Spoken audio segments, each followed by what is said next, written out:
কৃষ্ণ, কোথায় আমার কৃষ্ণ? বৃন্দাবনে সবাই বলছে আমার কৃষ্ণ ফিরে এসেছে, কিন্তু আমি তো সারা বৃন্দাবন তন্ন তন্ন করে খুঁজে বেড়ালাম, কিন্তু আমি তো তার দেখা পেলাম না। ওগো ওগো প্রাণ গোবিন্দ, যদি বৃন্দাবনে সত্যি তুমি এসে থাকো, তাহলে এই অভাগিনী রাধাকে ক্ষণিকের জন্য একটি বার আমাকে দেখা দাও কৃষ্ণ।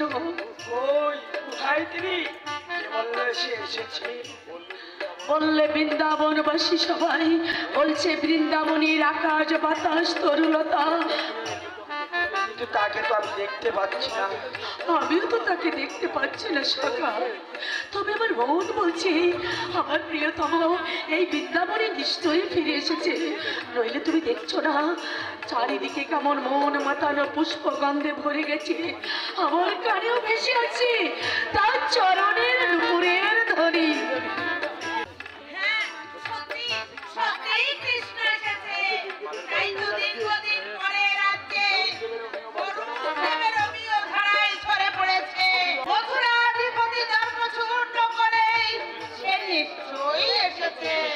এসেছে জেনে আমিও তাই ছুটে এসেছি।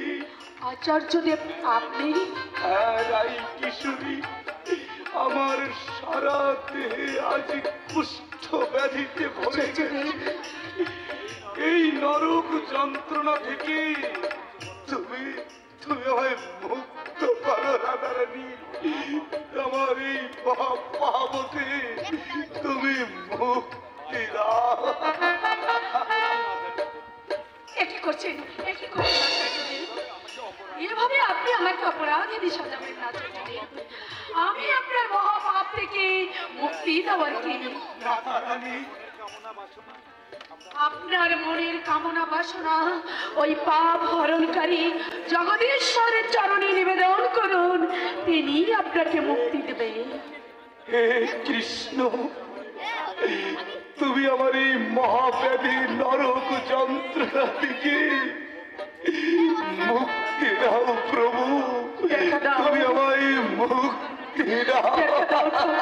দেখা দাও তোমার ভক্তদের কাতর আহ্বানে কি তুমি এই বৃন্দাবনে ফিরে আসবে না?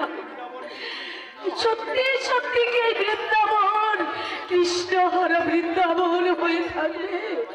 এই অভাগিনী চোখের জলে প্লাবন বয়ে দিলেও কি তোমার মোহনবাসীতে একটিবার রাধা নাম সুর সাজিয়ে রাধা রাধা বলে ডাকবে না? ডাকবে না ঠাকুর? এসো এসো ঠাকুর, তুমি এসো এই বৃন্দাবনে, আবার তুমি ফিরে এসো, আবার তুমি ফিরে এসো